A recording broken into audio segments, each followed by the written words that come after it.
Hi everyone. The USS Confederacy was a 36-gun Continental Navy frigate launched in 1778 during the American War of Independence. Built to challenge British naval dominance, she represented the young nation's ambition to stand toe-to-toe with the world's most powerful fleets.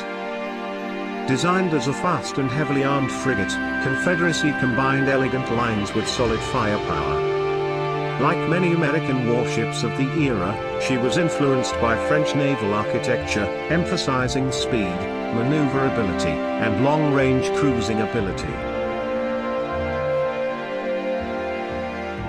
In this video, you will see an animation created using historical paintings depicting the USS Confederacy, combined with detailed photographs of a scale model of this ship.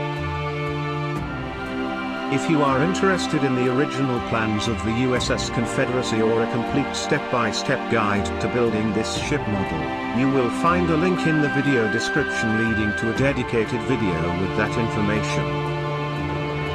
And of course, if you have suggestions, corrections, or would like to see similar videos about other historical ships, feel free to share your thoughts in the comments. Your feedback helps shape future projects.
for watching.